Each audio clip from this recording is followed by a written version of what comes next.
Jadi kegiatan ini merupakan bagian dari kegiatan ekosistem kewirausahaan pemuda di Kabupaten Sleman. Jadi ini bagian dari rangkaian ekosistem. Mungkin masih banyak lagi kegiatan lainnya yang diselenggarakan oleh Kementerian Lembaga yang berkoordinasi dengan daerah dinas terkait di Kabupaten Sleman. Dan sepertinya juga ada pola dan agenda untuk lanjutan untuk perencanaan tahun ini hingga tahun depan. Langsung saja kita menyimak beberapa materi ya. Yang pertama dari Ibu Lisa. Selamat datang di Jogja, Ibu asli di Jogja. Lahirnya di Jogja. Iya, lahirnya di Jogja. Sudah pasti sama. Kalau saya dari Ibu, dari Ponorogo. Oh, Ponorogo. Iya. Saya Bastian. Perkenalkan diri juga. Jadi saya dari NGO atau LSM Perkumpulan untuk Peningkatan Usaha Kecil atau PUKU. Jadi kami ada organisasi di Bandung, Jogja, kemudian di Surabaya, Sulawesi Selatan sejak tahun 1978, terus kemudian sampai sekarang. Dan kami aktif di ekosistem kewirausahaan muda. Yang pertama, untuk waktu Ibu Lisa atau nama lengkapnya Ibu Woro Sriastri Sulistianingrum. Beliau adalah Deputi Bidang Koordinasi Peningkatan Kualitas Anak, Perempuan dan Pemuda yang pasti sudah cukup lama berinteraksi dalam pengembangan sumber daya manusia atau kebudayaan di berbagai bidang dan berbagai wilayah. Monggo Ibu Lisa untuk waktunya dipersilakan, nanti kita bisa lanjut ke materi semua Pak ya. Ya, terima kasih untuk. Baik, terima kasih. Ini berdirinya apa duduk?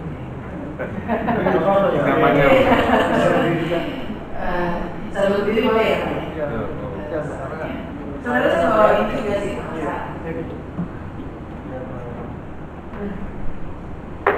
Baik, assalamualaikum warahmatullahi wabarakatuh. Salam sejahtera kita semua. Swastiastu, namo buddhaya, salam kebajikan, salam sehat untuk kita semua. Pertama-tama terima kasih kepada Kemenpora tentunya yang sudah menyelenggarakan kegiatan pada hari ini yang menurut kami cukup bagus sekali, terutama pada saat kita bicara nanti dengan pemuda. Tapi tidak cukup kalau kita hanya bicara pemudanya, tapi kita juga bisa menciptakan ekosistem kewirausahaan ya. Kita membangun ekosistem kewirausahaan yang tentunya akan meliputi pihak-pihak di luar pemuda. Ini yang tentunya harapannya Bapak Ibu yang hadir di sini bisa memahami kenapa kita penting membangun ekosistem kewirausahaan pemuda. Beberapa hal yang kami sampaikan, ada paparannya yang bisa dilihat. Masalah teknis. Jadi nanti saya akan bicara tentang pentingnya kita menguatkan ekosistem kewirausahaan pemuda, lalu kemudian arah kebijakan pengembangan kewirausahaan pemuda, implementasi dari strategi pengembangan kewirausahaan pemuda, dan juga kolaborasi lintas sektor yang harus kita bangun.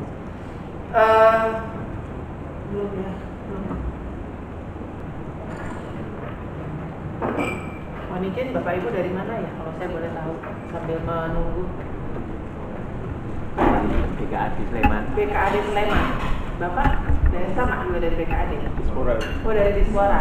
Bapak dari Dispora. Bapak juga dari Dispora. Ibu dari Dinas Tenaga Kerja. Sama juga dari Dinas Tenaga Kerja. Dinsos. Kalau Ibu dan Bapak Dispora, sama-sama dari Dispora. Yang di belakang Mas Heri. Oh fotografer. Fotografer. Saya nggak ditanya Bu. Bapak jelas-jelas sudah pegang itu loh ya, sampai saya tanya ya. Baik, mungkin lanjut saja ke slide 4 ya Mbak. Langsung saya. Jadi ya. Nah ini, saya ingin memberi gambaran ya kepada Bapak Ibu di sini untuk memahami kenapa kita fokus mengembangkan kewirausahaan pemuda kita. Karena mungkin yang di sini bisa lihat ke bawah dulu kali ya, biar bisa jangan dulu di sini. Nanti kalau soalnya nggak kelihatan, saya mau jelasin jadi gini. Jadi kalau kita lihat dari Global Entrepreneurship Index negara Asia Tenggara 2019, Indonesia itu hanya di peringkat 75 dari 137 negara. Artinya ini Ini kemampuan suatu negara menghasilkan wirausahawan. Kalau GI itu adalah ukuran untuk melihat kemampuan suatu negara menghasilkan wirausahawan. Indonesia ada di peringkat 75 dari 137, jadi rendah sekali. Ya ini kalau kita kategorikan sebagai kategori yang cukup rendah. Sementara kalau kita lihat dari rasio jumlah pengusaha terhadap populasi, itu rasio perasaan pemuda Indonesia 3,47%. Dan ini kita bisa kategorikan termasuk rendah juga, karena rata-rata kalau kita lihat negara maju itu 10-12%. Sementara kalau kita lihat negara-negara tetangga kita, itu sudah di atas angka kita. Yang di sini itu Mbak, ketok Mbak. Nah, ini ya, jadi 3,47, sementara kalau kita Singapura itu udah 8,76, Thailand udah 4,5. Rata-rata dunia 10-11. Indonesia rasio kewirausahaannya baru 3,47%. Jadi ini rendah sekali. Kemudian Indonesia peringkat 36 dari 49 negara yang kalau kita lihat terlibat dari aktivitas wirausaha awal. Dan ini cenderungnya turun terus. Jadi kayaknya minatnya ada, tapi kemudian benar-benar wirausaha, memulai usaha itu ternyata tidak seimbang ya dengan minatnya gitu. Jadi kalau tadi bilang minatnya cukup tinggi, tapi ternyata yang benar-benar berwirausaha, memulai wirausahanya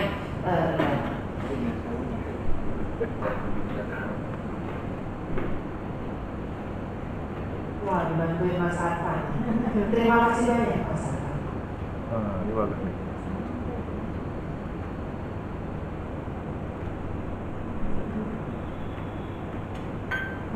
Ya, macam gitu. Pakar ya. Nah ini kemudian kita lihat pada saat kemudian tadi bicara wirausaha kita punya tantangan, sementara kita punya 65 juta pemuda, hampir 66 juta pemuda. Dan kalau kita lihatnya tadi saya sampaikan di pembukaan, dari yang 65 juta pemuda yang benar-benar masuk wirausaha itu hanya nggak nyampe 20%. Sisanya non wirausaha. Jadi karena memang saya katakan tadi mau sih mau, tapi terus kemudian nggak ada dukungan keluarga, terus kemudian takut mulai wirausaha, nggak jelas nanti kalau mau wirausaha mesti ngapain, pasarnya nanti kemana, modalnya dari mana, banyak takutnya tadi yang disampaikan. Dan ini kelihatan. Jadi kalau kita lihat yang benar-benar berwirausaha itu hanya 19,48% dan kebanyakan berusaha sendiri. Sementara kalau mereka mau mendorong mereka menjadi wirausaha profesional, kalau usaha sendiri berat, gitu ya. Jadi nggak dibantu dengan buruh atau dibayar dan sebagainya. Kalau kita bicara profesional, artinya mereka juga harusnya bisa didukung oleh tenaga-tenaga yang membantu mereka, sehingga sudah menjadi bisa memproduksi dengan jumlah yang cukup banyak untuk bisa memasuki pasar. Kalau masih wirausaha sendiri-sendiri ya kalau saya katakannya sih subsistence ya, masih banyak seperti ini. Inilah gambaran. Jadi memang kita perlu mengakselerasi yang namanya wirausaha pemuda ini, karena pemuda itu punya potensi, punya kreativitas, punya inovasi banyak. Nah, tapi yang kita penting adalah membangun ekosistem supaya tadi yang wirausaha sendiri ini, ayo dong kita kumpulin. Dan saya ngomong koperasi atau kemudian masuk di dalam BUMDes atau apa gitu ya, yang supaya nanti mereka bisa lebih berkembang. Gitu. Mereka bisa tembus ke pasar. Gitu. Itu yang sebenarnya kita next saja. Nah, kenapa kita juga mendorong kewirausahaan pemuda? Karena ini untuk penghidupan atau pemuda kita, supaya pemuda kita nggak jatuh ke kemiskinan. Karena salah satu upaya menurunkan kemiskinan kita itu adalah dengan meningkatkan pendapatan, yang salah satunya adalah kewirausahaan programnya. Jadi program kewirausahaan kita yang kita lakukan ini memang menjadi salah satu pintu masuk kita untuk mengurangi kemiskinan, terutama kemiskinan ekstrim. Ini juga yang harus kita hapuskan di 2024. Targetnya seperti itu. Jadi ini sebagai gambaran saja Bapak Ibu, memang masih banyak pemuda yang tidak bekerja. Kalau kita lihat jumlahnya 17,9 juta, hampir 18 juta yang tidak bekerja. Yang ini yang harus kita garap bersama-sama supaya mereka tidak miskin terus atau tidak tambah jatuh miskin. Next saja. Nah, jadi kalau kita lihat, kenapa sih kalau kita penting menguatkan ekosistem kewirausahaan pemuda? Karena pemuda itu menjadi sumber daya yang berharga. Mau tidak mau, 20 tahun ke depan, pembangunan akan ada di tangan para pemuda kita. Kalau kita tidak bisa mengembangkan pemuda kita di dalam hal meningkatkan kualitas mereka, kehidupan mereka nanti akan sulit mengisi pembangunan karena mikirnya hanya untuk gimana saya bisa hidup hari ini. Nah, makanya kita harus mendorong mereka dan memastikan ekosistem ini kita bangun untuk bisa memfasilitasi potensi-potensi yang ada di pemuda kita. Kemudian menanggulangi pengangguran dengan menyiapkan pelatihan-pelatihan, dan ini sudah dilakukan dari Dinaspora, Dispora Sleman, kemudian juga Kemenpora ini sudah banyak melakukan upaya-upaya untuk menekan pengangguran melalui penguatan pada pelatihan. Mendorong tumbuhnya inovasi wirausaha. Ini juga menjadi satu hal yang penting sekali bahwa pemuda mempunyai kemampuan dari kreativitas, inovasi dan sebagainya, dan ini yang tentunya membutuhkan ekosistem wirausaha yang memberi wadah bagi pemuda-pemuda untuk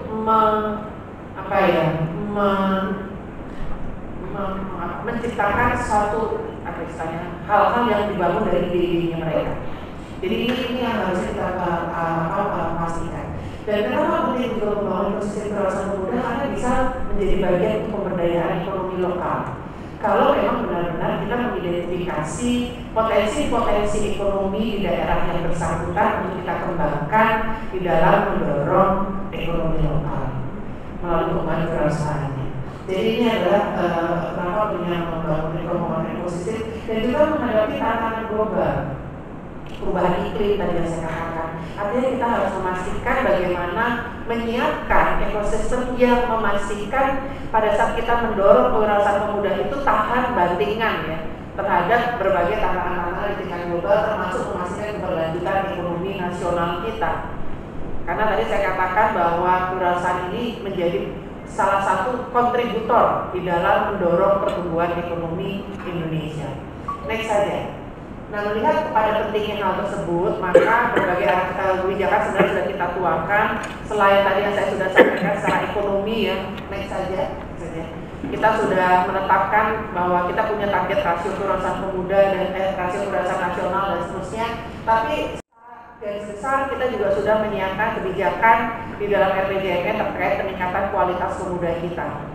Mulai dengan memastikan layanan-layanan bagi para pemuda ini bisa kita laksanakan secara lintas sektor terpadu komprehensif, lalu kemudian memastikan pemuda-pemuda kita bisa berpartisipasi di berbagai bidang dan juga memastikan pemuda-pemuda kita terlindungi dari perilaku berisiko.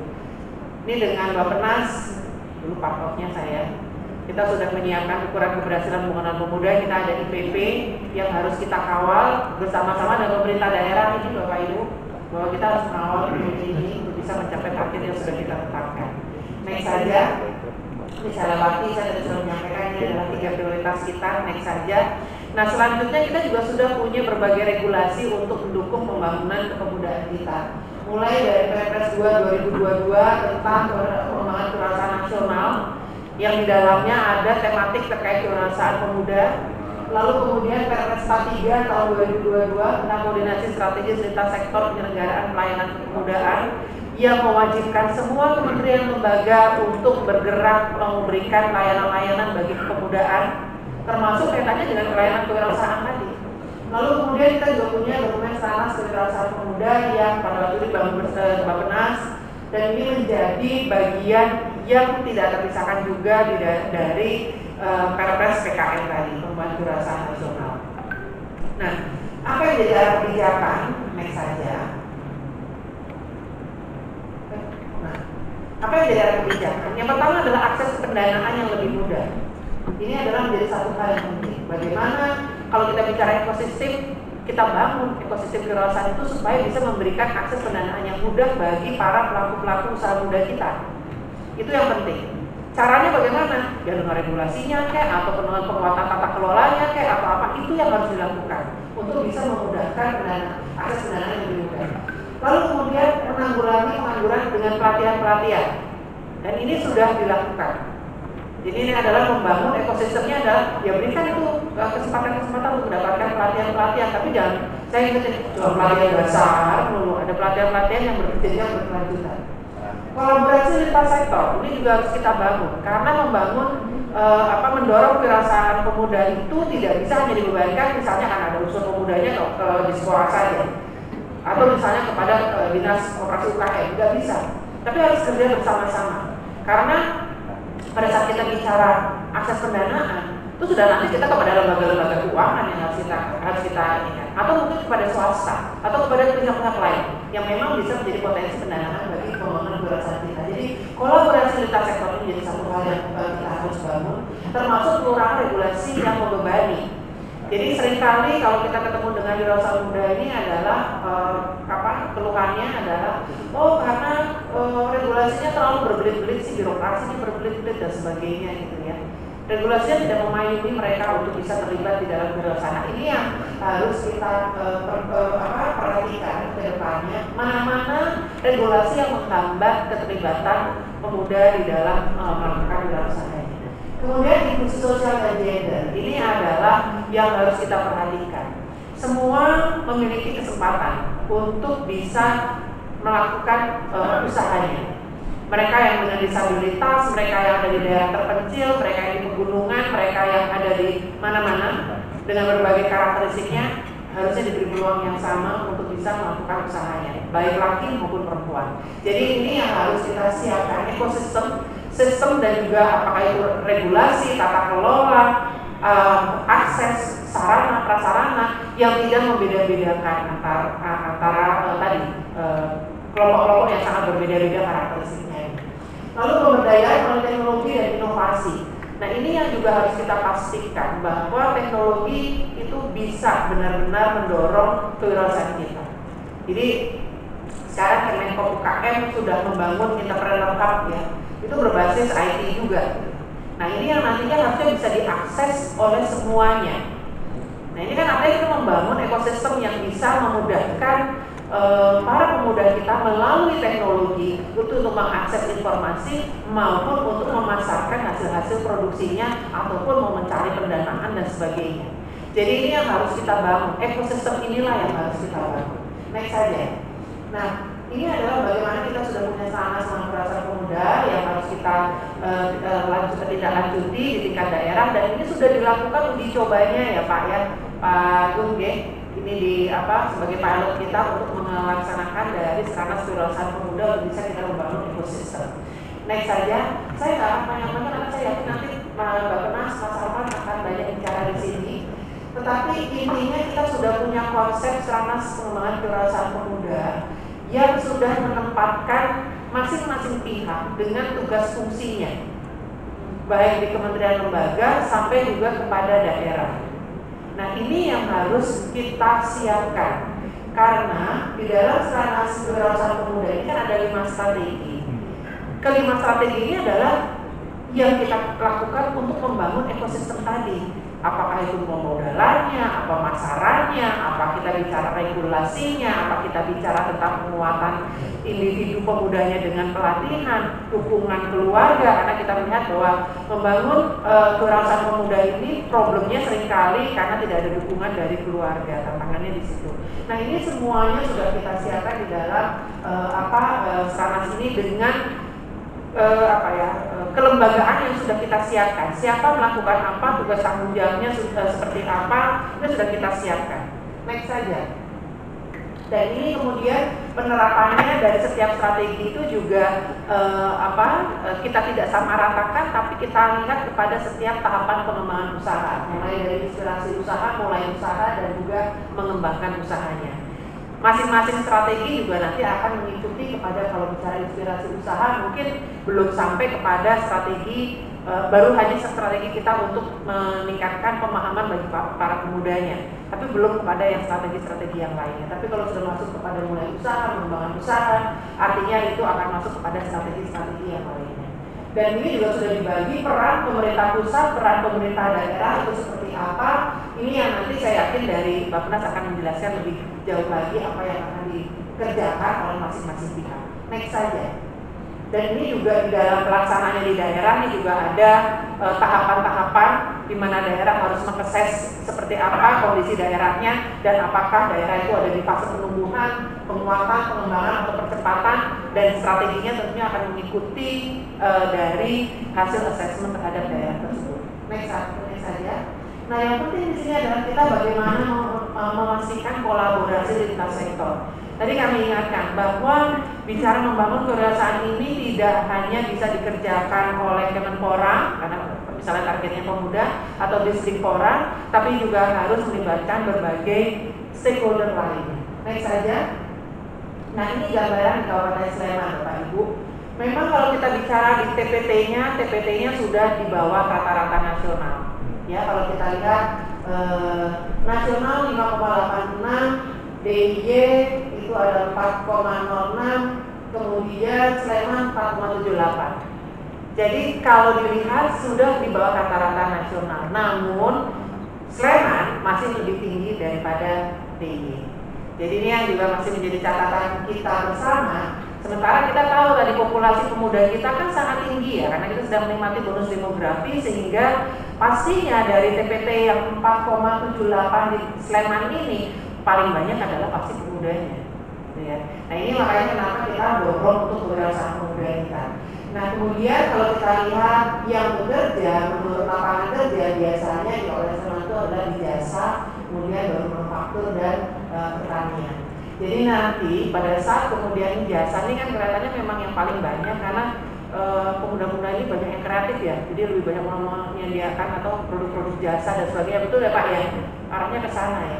Nah, ini yang nanti tentunya hal ini yang harusnya menjadi pertimbangan di dalam mendorong kewirausahaan di Kabupaten Sleman dengan melihat potensi-potensi ekonomi yang ada di Kabupaten Sleman. Next saja. Nah, ini yang sudah dilakukan di Sleman ya Pak. Ini luar biasa nih Pak.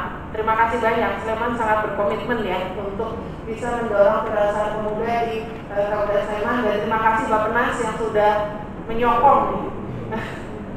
Saya ada di luar Bappenas. Dulu saya mendorong untuk melakukan piloting di Kabupaten Sleman, dan ini sudah ada tahapan-tahapan dengan memastikan dari pembentukan tim, kemudian konsolidasinya, ada SK bupatinya, dan juga kolaborasi dengan berbagai pihak yang sudah dilakukan, termasuk dengan UNDP ya. Kalau kemarin itu dari UNDP saja, ini sekarang sudah berkembang, kita bekerja sama dengan UNDP juga. Jadi artinya di dalam tadi saya katakan kolaborasi ini menjadi satu hal yang penting karena bisa menjadi sumber-sumber untuk mendorong pembangunan kewirausahaan pemuda di Kabupaten Sleman. Next saja. Nah, ini peran keterlibatan OPD dalam meningkatkan kapasitas pemuda di Kabupaten Sleman ini sudah kita coba petakan, masing-masing dinas ini sudah punya kegiatan-kegiatan untuk mendorong pengembangan pemudanya. Namun yang kita tanyakan OPD lain mana ya? Gitu ya. Karena pasti target-target sasarannya juga pasti ada yang kaitannya dengan kepemudaan kita, termasuk BUMD-nya, perguruan tingginya mana ya? Gitu. Ini yang nanti juga harus kita identifikasi bagaimana peran dari lebih banyak lagi OPD untuk terlibat di dalam peningkatan kapasitas pemuda kita. Next saja.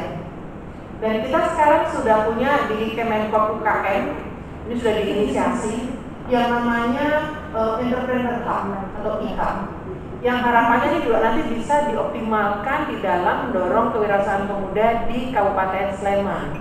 Karena di IHUB ini kita bisa mendapatkan sistem, jadi kan sebagai sistem informasi ya, kita bisa mendapatkan informasi-informasi terkait dengan kewirausahaan seperti apa. Kita juga bisa belajar tentang bagaimana sih framework atau kerangka Entrepreneur Hub itu, mulai dari kita bicara tentang kecil banget soalnya.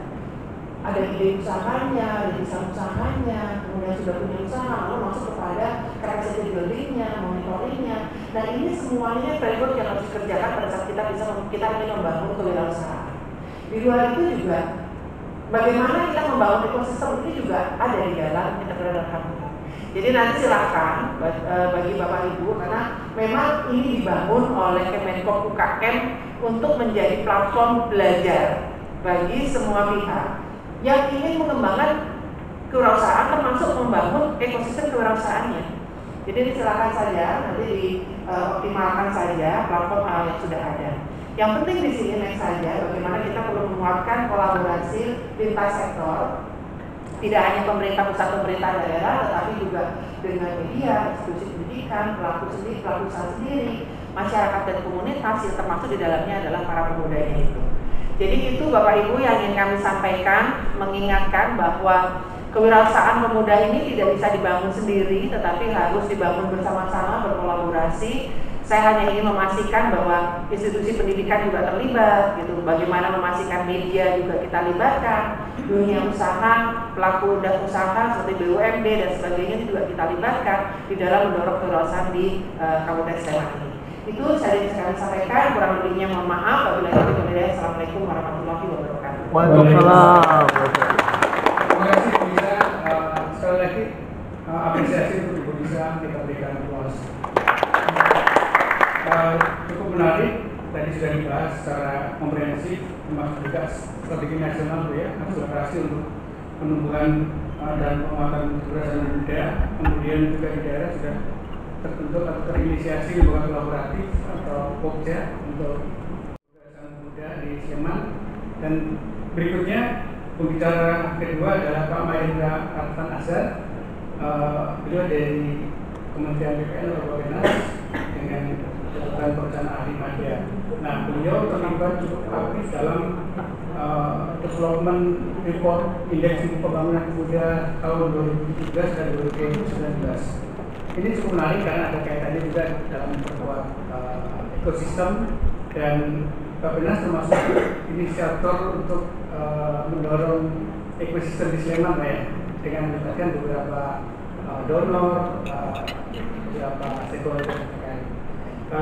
Untuk lebih lanjut kita bisa mendengarkan apa yang akan disampaikan Pak Arfan, dan mudah-mudahan bisa menjadi follow up untuk diskusi dari berikutnya. Silakan Pak Arfan, waktu dan tempatnya. Ya, bisa duduk, bisa berdiri saja. Ya. Bismillahirrahmanirrahim. Dari Cikini ke Gondangdia. Lanjut tamasya ke Pasar Baru. Hadir di sini membahas pemuda. Respon salamnya pasti harus seru. Assalamualaikum warahmatullahi wabarakatuh. Salam pemuda. Aduh. Ternyata emang seru banget itu ya. Jadi beneran seru ya. Baik, ya teman-teman yang kami hormati, Ibu Deputi Bu Lisa, Deputi Peningkatan Kualitas Anak Perempuan Pemuda, Kementerian Koordinator PMK, dan yang kami hormati juga Pak Hendro Wicaksono, Asdep Kewirausahaan Pemuda Kementerian Pemuda dan Olahraga beserta tim. Kemudian yang kami hormati juga ada Pak Agung Atmawanta, Kepala Dinas Pemuda dan Olahraga Kabupaten Sleman beserta tim jajaran luar biasa. Belakangnya ada Pak Budi, ada Bu Ratna juga di sana, Bapak Ibu perwakilan dari OPD, dan juga yang kami hormati Pak Riki RSPA selaku Asdep Pemberdayaan Pemuda Kementerian Pemuda dan Olahraga. Kemudian juga Bapak Ibu perwakilan dari OPD, Bapak Ibu teman-teman dari Kementerian Pemuda dan Olahraga, dan pastinya yang tadi sudah mempersilahkan moderator kita yang luar biasa juga sudah bergerak di Pemuda, Mas Bastian ya. Terima kasih banyak atas kesempatannya. Pertama-tama kami ingin mengucapkan puji syukur dari Allah SWT, Tuhan Yang Maha Kuasa. Kita memberikan kemudahan kesempatan juga untuk bisa bertemu pada pertemuan pagi siang hari ini, pagi menjelang siang, dan sama-sama kita membahas terkait dengan pemuda dan terutama kewirausahaan pemuda yang ada di Sleman. Saya ingin mengucapkan terima kasih atas kesempatan ini, dan terima kasih juga atas kesempatan yang diberikan untuk Bappenas untuk bisa menyampaikan beberapa hal. kesempatan ini juga saya ingin menyampaikan permohonan maaf dan salam. Sedianya sebetulnya Pak Hendro ini yang mengundang Ibu PLT Direktur kami, Ibu Protain. Tapi pada saat yang bersamaan dia sedang di pesawat nih Pak, dalam mempersiapkan juga untuk kegiatan lain di tempat yang lain, seperti yang kami laporkan kepada Bapak. Jadi menyampaikan permohonan maaf sekaligus salam beliau pertemuan pada hari ini. Jadi saya mungkin mewakili Bu Ayu untuk bisa menyampaikan beberapa hal. Nah, enaknya kalau paparan setelah Bu Lisa itu semua substansi sebetulnya sudah disampaikan. Jadi saya ngintip-ngintip bahwa ini kalau Bapak kan sudah rencananya sudah dipaparkan RPJM-nya gitu kan. Saya sudah dipaparkan juga. Jadi kita tinggal cari yang dikit-dikitnya. Jadi mohon izin tinggal melengkapi beberapa hal gitu. Jadi agak sulit juga karena biasanya yang bikin paparan juga kami Bu. Jadi ini maksudnya ini satu guru satu ilmu, jadi agak susah juga ini menyelipkannya. Jadi mohon izin mungkin kami akan coba menambahkan sedikit saja karena memang beberapa substansi tadi sudah sangat jelas sekali disampaikan oleh Bu Lisa. Next. Nah, kami ingin mengawal ini dari kondisi ketenagakerjaan dan kewirausahaan pemuda yang ada di Indonesia. Tadi sebetulnya sudah disampaikan oleh Bu Lisa juga bahwa tidak hanya di forum ini, tapi juga tadi waktu pembukaan sambutan bahwa memang kalau kita dilihat dari rata-rata ini tingkat pengangguran terbuka pemuda dari 2015 sampai dengan 2020 itu posisinya itu 2 kali lipat lebih gitu ya dari tingkat TPT pemuda yang di semua kelompok pemuda gitu. Nah ini kan mengkhawatirkan karena kalau kita ingin memastikan pemuda selaku kelompok yang produktif gitu ya, kan mereka dari usia produktif, bahkan ada dikenal sebagai mereka adalah generasi sandwich. Mereka yang menanggung anak-anak yang belum produktif sekaligus para lansia yang sudah lewat masa produktifnya. Nah cuma masalahnya kalau mereka masalahnya jadi beban juga, jadi pengangguran, berarti kan tidak berkontribusi terhadap perekonomian dan jadi beban juga gitu masalahnya. Nah ini yang kita ingin coba tekankan, maka perlu ada intervensi khusus buat teman-teman. Bukan apa-apa, karena memang pemuda ini harus didorong supaya masuki dunia produktifnya itu begitu. Apalagi Bapak Ibu yang kami hormati, ini kalau kita lihat 1 dari 4 pemuda itu malah tidak bekerja, sudah tidak bekerja, tidak pergi ke sekolah, tidak ikut kursus, tidak ngapa-ngapain, dan itu rebahan gitu kalau istilahnya. Jadi dia masuk dalam kategori yang NEET ya, not in education, employment and training. Ya, itu 26,82% tepatnya di tahun 2022. Nah, ini makanya kemudian penting sekali kita mendorong pekerjaan pemuda dan salah satunya adalah melalui kewirausahaan. Nah, cuma ketika kita menggali kembali data-data terkait dengan kewirausahaan ini, kita tahu struktur penduduk kita didominasi oleh milenial, Gen Z, bahkan nanti generasi alpha. Ini masih batuk, mohon maaf Bapak Ibu. Nah itu sebetulnya ada sebesar 79% milenial dan 64% Gen Z itu sudah tertarik sebetulnya menjadi pengusaha, sangat tertarik. Jadi ketertarikan ini penting sebetulnya. Cuma masalahnya kami coba gali lagi nih, kebetulan ada survei dari teman-teman dari College UNDP melalui Report. Ini juga dibantu surveinya ya dengan berbagai komunitas pemuda termasuk pramuka. Dari 81% pemuda yang minat wirausaha yang betul-betul menjalankan bisnis cuma hanya 8% saja gitu. Jadi setelah punya minat yang eksekusi kecil gitu. Nah ini tantangannya kan begitu ya. Makanya kemudian kita di RPJP itu teman-teman yang ngurusin kewirausahaan itu teman-temannya Pak Dating ya Bu Lisa itu menargetkan sebetulnya rasio kewirausahaan di 2045 mencapai angka 4%. Tadi masih sekitar 3%. Target 2012 sebetulnya mendekati 4% gitu, seperti itu. Nah, 2 kali lipatnya diharapkan di tahun 2045 dan itu tidak gampang, Bapak Ibu sekalian. Ini PR kita bersama nanti untuk mendorong hal tersebut, terutama kondisi yang di Sleman. Next. Nah, ada beberapa isu strategis pengembangan kewirausahaan di Indonesia. Jadi saya coba memilah kalau data yang disampaikan Bu Lisa mungkin tidak akan sampaikan sini. Jadi ini agak berbeda begitu. Nah, ini dibantu Mbak Ulin. Kita bisa memilah dari 3 aspek gitu. Dari aspek mikronya, individunya, bahwa ada umumnya ya pengembangan kewirausahaan di Indonesia itu masih bersifat necessity entrepreneurship. Jadi terpaksa gitu, terpaksa lo keadaan jadi wirausaha gitu. Kalau nggak terpaksa udah pepet gitu judulnya ya nggak jadi wirausaha gitu, mending cari kesempatan yang lain kan gitu. Jadi jurusnya jurus pepet. Nah karena itu biasanya pertumbuhan usahanya juga cenderung rendah atau slow growth gitu. Nah kemudian juga belum memiliki jiwa kewirausahaan. Jadi ini jadinya inovasi dan motivasinya itu masih rendah, begitu.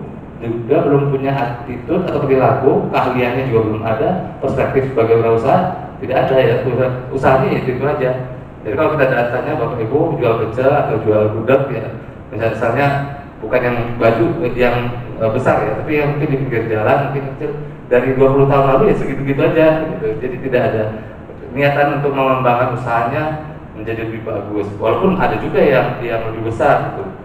Yujum apa namanya berbagai usaha juga bagus juga begitu. Tapi secara umum mereka ada di golongan ini. Kemudian juga dari sisi rendahnya kemampuan mengembangkan bisnis. Jadi mereka nggak punya kemampuan untuk mengembangkan bisnis plan-nya gimana, peluangnya seperti apa, kalau ada resiko mitigasinya seperti apa, serta proyeksi pengembangan usahanya ke depan itu juga nggak punya gambaran sama sekali. Yang penting jalan as it is gitu. Karena tadi udah kepepet nih gitu. Ini dari sisi individunya. Nah kalau kita lihat dari aspek yang lebih ke atas gitu, aspek manajemennya, di situ memang kita mencoba menyoroti dari sisi kebijakan dan regulasi. Kalau dilihat dari perizinan dan legalitas usaha, ini sebetulnya ada satu indikator yang disurvei oleh World Bank gitu ya, tentang starting a business. Jadi di Indonesia itu menempati urutan 140 dari 190 negara. Jadi agak sulit nih mulai bisnis di Indonesia memang ternyata gitu. Jadi dibanding negara-negara lain yang survei, ini karena prosedurnya ribet gitu, mungkin perizinannya banyak gitu kan, waktu dan biaya yang dibutuhkan dalam memulai usaha. Maka tadi sempat diskusi juga dengan Pak Riki, ini kadang-kadang kenapa ya produk kita lebih mahal? Nah ini jawabannya salah satunya gitu. Nah itu. Nah kemudian payung hukum kebijakan khusus terkait kewirausahaan ini dibutuhkan ya. Jadi perlu ada insentif, afirmasi dan intervensi khususnya untuk teman-teman pemuda untuk bisa mendorong pertumbuhan dan daya saingnya mereka. Kemudian juga kita perlu ada sistem monitoring dan evaluasi kewirausahaan. Jadi memang belum ada yang yang berbasis pada data dengan indikator pengembangan kewirausahaan nasional gitu yang spesifik kita miliki, baru akan dibangun gitu. Karena itu juga menjadi salah satu amanah dari Perpres 2 2022. Kemudian pembagian peran antar pemangku kepentingan ini juga perlu dipertegas. Jadi perlu ada kesepakatan bagaimana membagi peran dan tanggung jawab antar pemangku kepentingan. Nah dengan adanya strategis kewirausasahaan itu sebetulnya kita sudah coba bagi tugas gitu. Perannya Bapak Ibu nanti di lintas kementerian lembaga apa, Bapak Ibu dari MPD seperti apa. Jadi mencoba membina itu. Nah baru kemudian kita bicara pada aspek yang lebih besar adalah ekosistem kewirausahaan ya dari sisi makronya. Nah ini ada hal terkait dengan akses informasi yang masih kurang. Ini kita perlu dorong untuk bisa melihat sebetulnya kebutuhan konsumen atau demand-nya itu seperti apa, perluasan pasarnya misalnya kesempatan ekspor dan seterusnya gitu dari sebuah wirausaha. Kemudian juga perlu ada instrumen pendukung pengembangan usahanya, tidak ada akses terhadap lembaga inkubasinya, kemudian juga pembiayaan dan pendampingan. Ini sangat penting ya karena tadi memulai usaha relatif gampang, tapi mempertahankan usaha dan mengembangkannya itu jadi sulit. Dan terakhir adalah terkait dengan rendahnya sistem penunjang usaha. Ya di sini konteksnya logistik, infrastruktur dan digital enablers.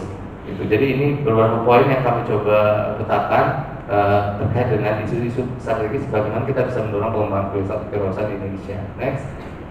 Nah makanya kemudian sesuai dengan amanat Perpres 2 2022 ada beberapa upaya untuk mendorong kewirausahaan yang inklusif terutama. Jadi kewirausahaan ini tidak hanya umum tapi inklusif, gitu, mendorong memfasilitasi berbagai kebutuhan gitu ya, baik yang pemuda secara khusus, kemudian untuk yang mungkin ada yang punya kebutuhan khusus gitu, dan mungkin pemuda-pemuda rentan atau kelompok-kelompok lain yang mungkin membutuhkan bantuan secara khusus.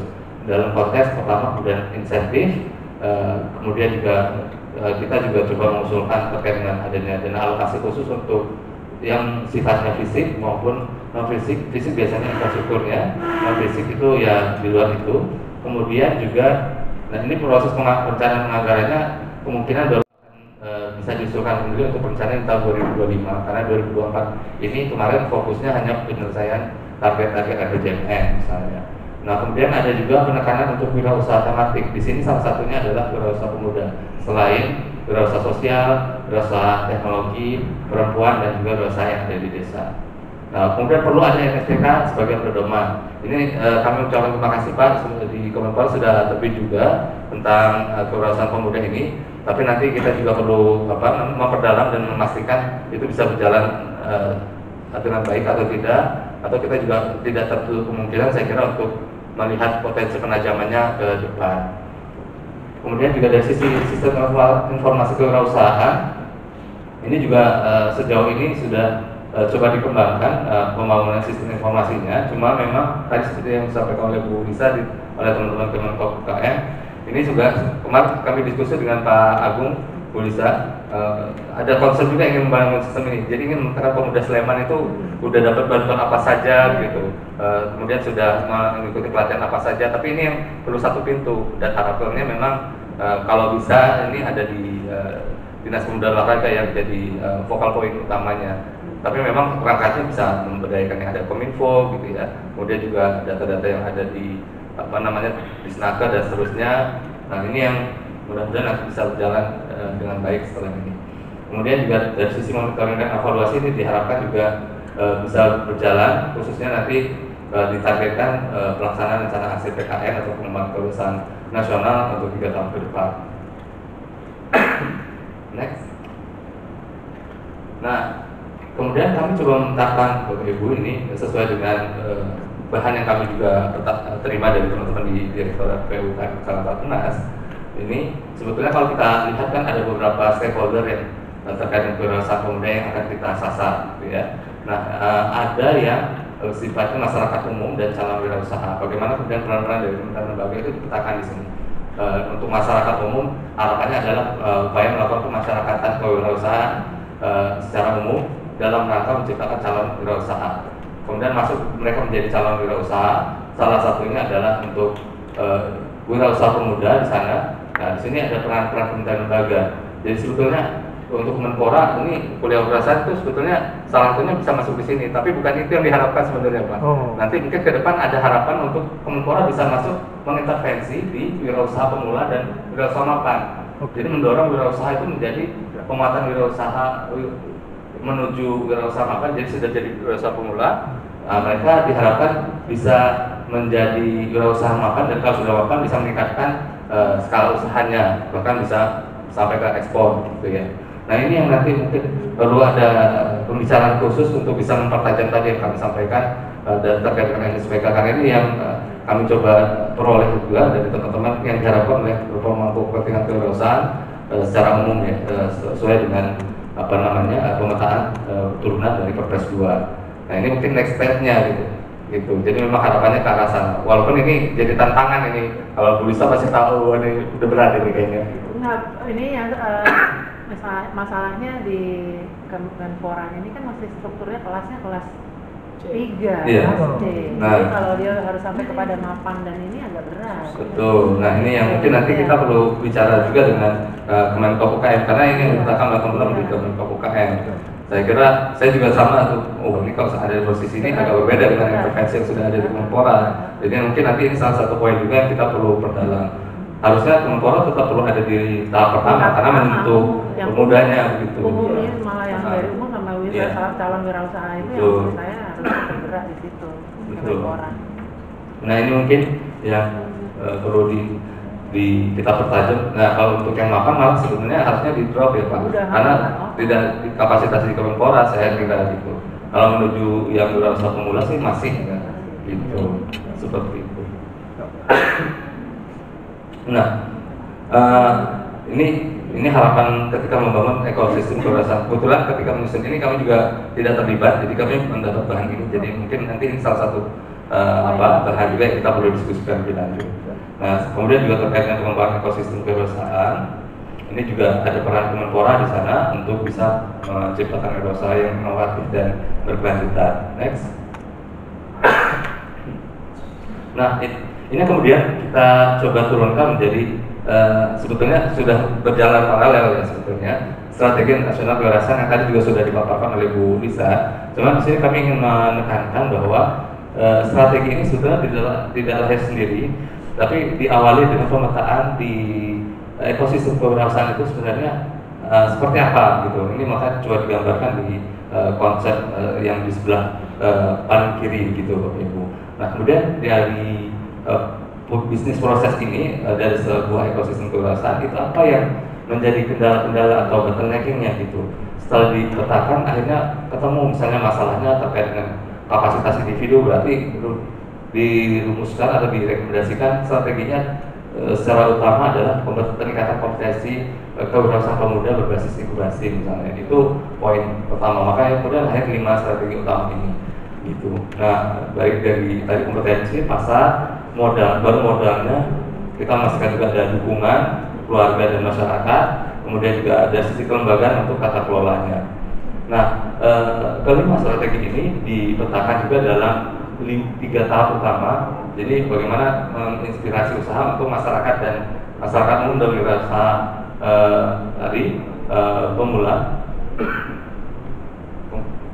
calon wirausaha maksudnya, dalam konteks inspirasi usaha. Kemudian untuk memulai usaha untuk wirausaha pemula tadi, dan nanti untuk wirausaha mapan dalam rangka mengembangkan usahanya. Jadi peran-peran itu kita coba petakan dalam 5 strategi tadi.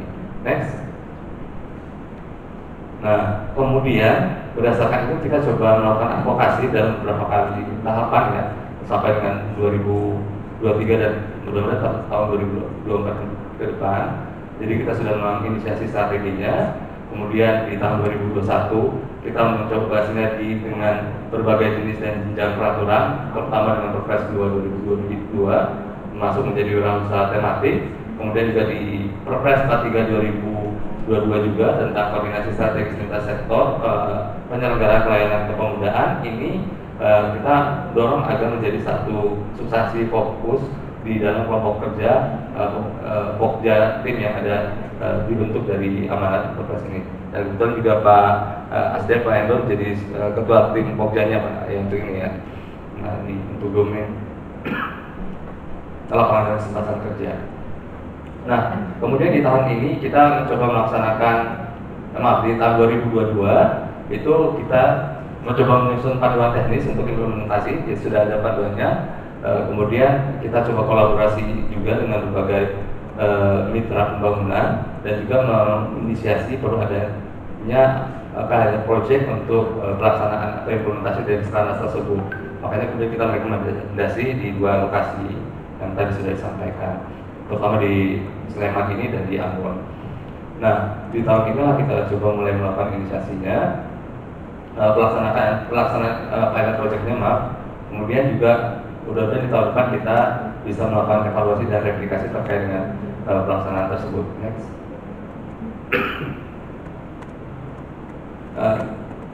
Ini sedikit gambaran. Saya kira kemarin kami dengan Bapak Ibu dari perwakilan OPD juga sudah sempat menyampaikan itu. Jadi proses yang kita lakukan dari mulai awal tujuannya apa, gitu, mendorong revitalisasi ekosistem wirausaha yang ada di masing-masing daerah, mendorong keterlibatan pemudanya, dan tujuan outcome-nya adalah menekan angka TPT pemuda, termasuk juga mudah-mudahan kita mendorong bisa tumbuhnya atau meningkatnya angka wirausaha pemuda dalam jenjang jabatan wirausaha prakuti gitu ya. Nah sudah ada persiapan, kemudian juga ada asistensi, ada pembentukan tim working group. Ini difasilitasi oleh teman-teman UNDP, mudah-mudahan akan berjalan terus dengan harapan nanti outputnya adalah komitmen Pemda memuat dengan ditujukan adanya program kerja yang sinergis gitu. Kemarin matriksnya Bu Lisa kami laporkan juga sudah mulai diinisiasi, sebetulnya tadi sudah teridentifikasi, cuma memang ada beberapa yang akan dikonfirmasi lagi oleh Pak Nyun Sewu, Pak Agung ya Pak ya. Dalam beberapa waktu ke depan dengan perubahan di tahun 2024, karena kan anggaran tahun 2024 juga sudah relatif fix ya gitu. Nah kemudian kita berharap juga pelibatan pemuda di program kewirausahaan ini juga bisa lebih dominan. Semangatnya luar biasa Bu, Pak Agung juga luar biasa. Kami cungi jempol buat untuk teman-teman di Sleman. Itu ada banyak inisiasi yang bahkan siap untuk melebar ke berbagai daerah di Indonesia, misalnya petani milenial, terus ada sayur Sleman gitu, dan ada berbagai peran teman-teman pemuda yang sudah berjejaring juga untuk bisa membangun kewirausahaan itu. Nah ini yang kemudian nanti mudah-mudahan kalau memang kita bisa menemukan itu dan nanti bisa dijalin dengan baik, itu akan bisa didokumentasi sebagai salah satu praktek baik dan juga mudah-mudahan bisa direplikasi di daerah lain. Next. Nah terakhir mungkin sebagai penutup, izinkan kami menekankan kembali bahwa pemetaan program kegiatan kewirausahaan khususnya yang ada di Kabupaten Sleman ini diharapkan bisa mendukung penguatan ekosistem kewirausahaan pemuda. Jadi tahap akhir dari yang kita ingin bangun. Nah ini memang tidak bisa sendiri. Jadi dari OPD juga sudah akan melakukan, tapi juga butuh bantuan dari tim yang ada di pusat, terutama dari Kemenpora, barangkali Pak Asdem, untuk bisa memastikan hal tersebut.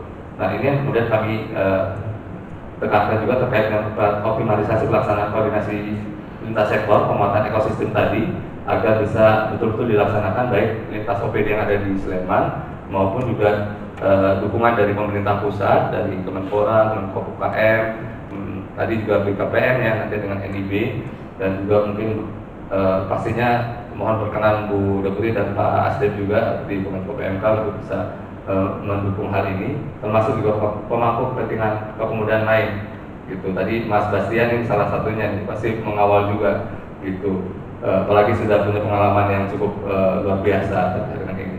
Terakhir juga kami berharap ini ada upaya juga nanti kita bisa mengidentifikasikan dan mendokumentasikan praktik-praktik baik untuk penguatan ekosistem ini, sehingga mudah-mudahan nanti jadi contoh untuk bisa direplikasi di daerah yang lain.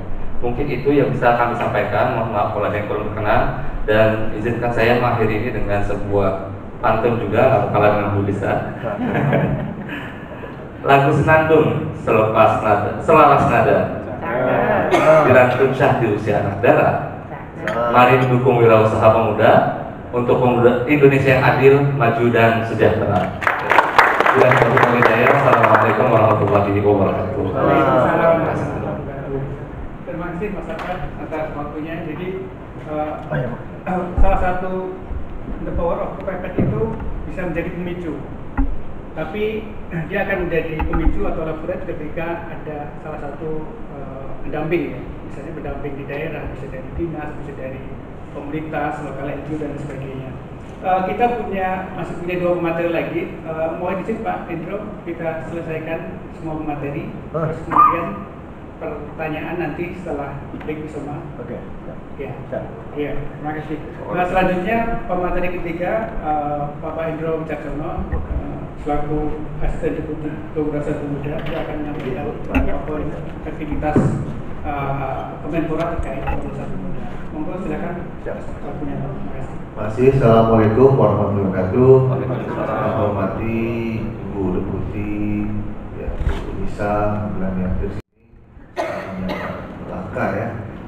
Kemudian Pak Agung, Mawata, Pak Kadispora Sleman, adalah Pak Aliki, ya, adalah selaku Asisten Pemuda di Kemenko PMK, dan juga Mas Afan. Terima kasih banyak. Dan juga Bapak Ibu semua ya yang hadir mewakili OPD yang alhamdulillah nih menyempatkan diri ya. Pertama-tama tadi sudah sampaikan Bu Lisa dan juga Pak Arfan, saya mencoba lebih menukil lagi lah, gitu ya, menukil lagi, karena memang apa-apa yang disampaikan itu sudah merupakan satu yang kurang lebih konsep baku, ya, konsep baku yang sudah diperpreskan ya, Perpres 2 tahun 2022 dan juga ada Perpres 43 tahun 2022 juga terkait dengan pelayanan pemuda. Ya. Next lagi. Jadi Bapak Ibu semua, untuk mendukung semua yang ada, ya sebenarnya kami diamanani oleh Pak Deputi, ujung-ujungnya nih Bu Deputi, Bapak semua, bahwa bagaimana IPP itu bisa meningkat ujung-ujungnya ya.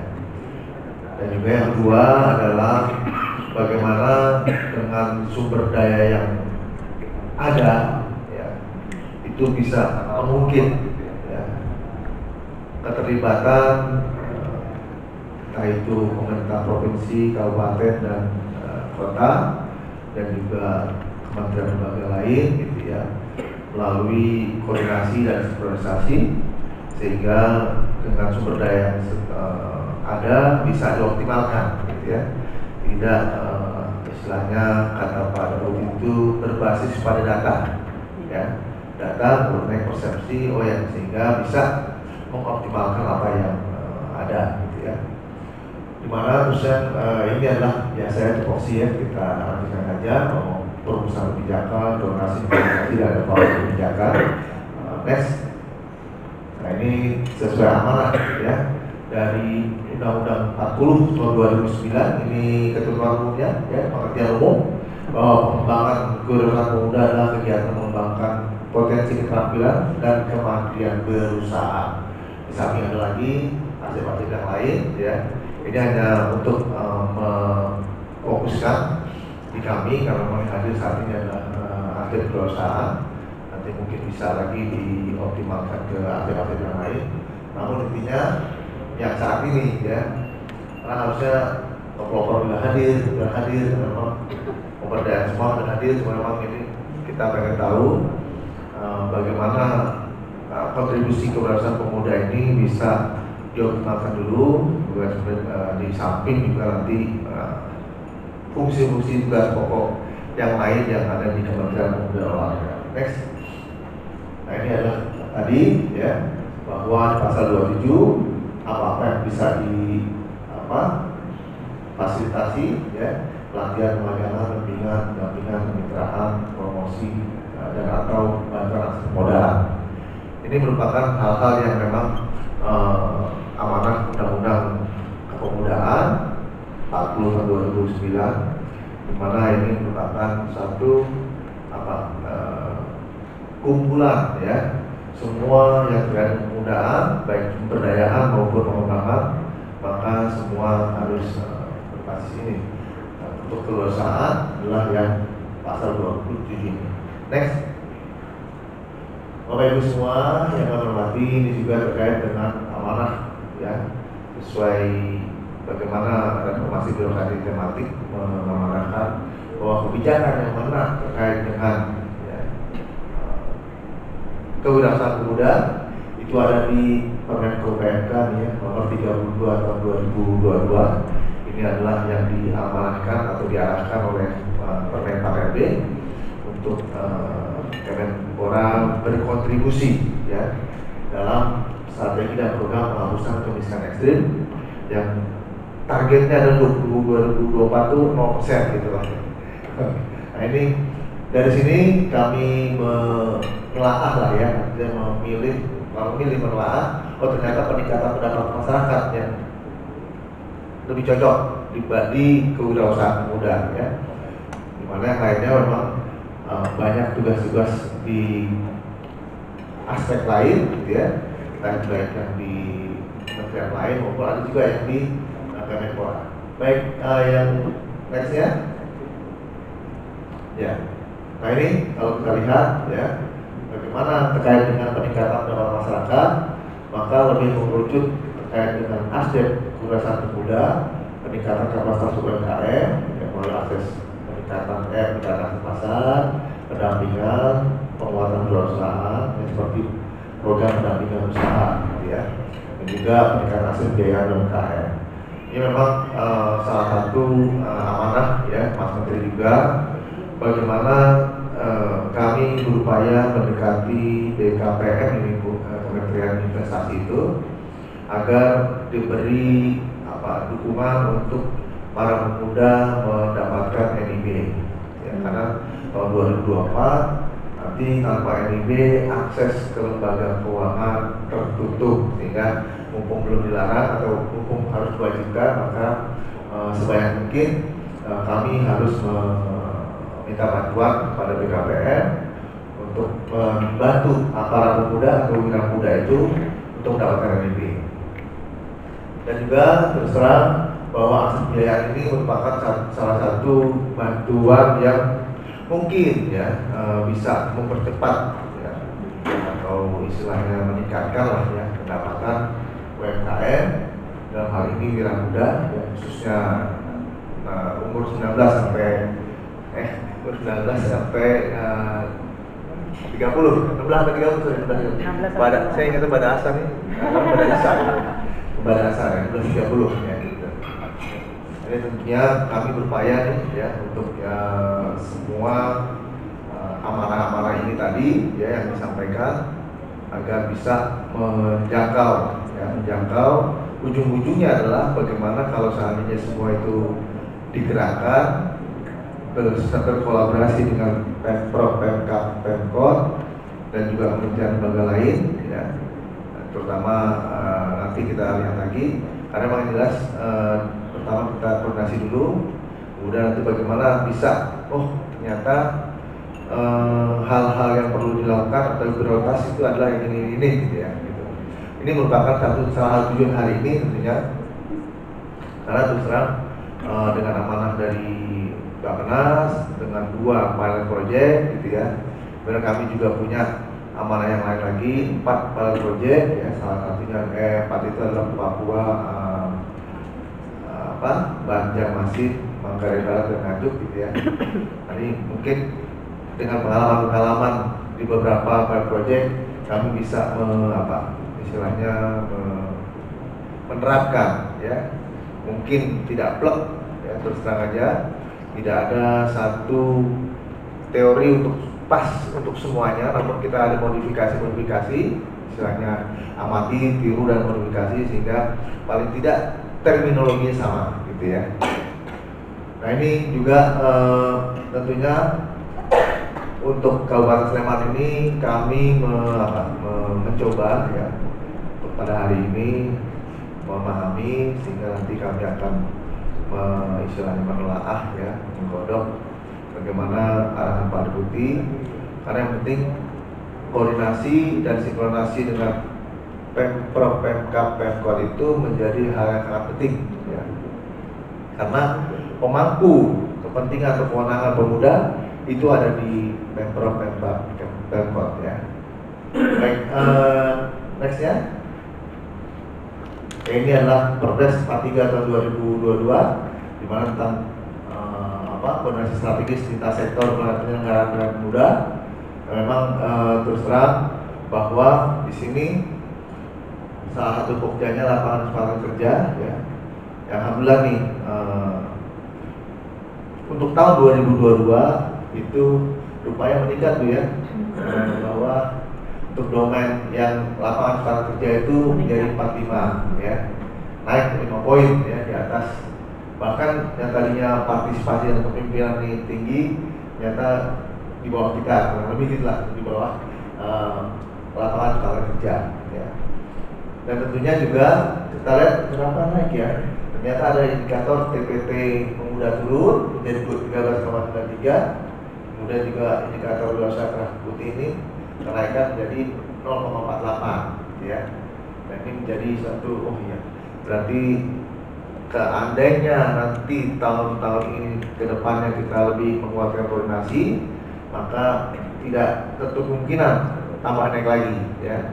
Tentunya walaupun 45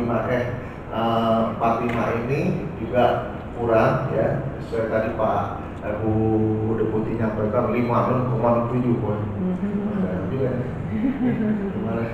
Tapi ya kalau kita coba IPP sekarang kan 55,33 ya, itu yang mudah-mudahan ini bisa sampai lah dengan menguatkan.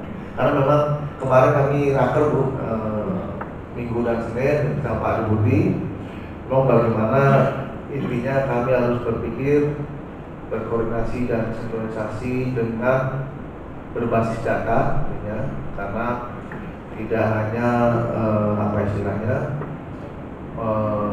memakai kebiasaan lama, Namun data itulah yang menjadi awal kita bisa beranjak kenapa ke sini, gitu ya.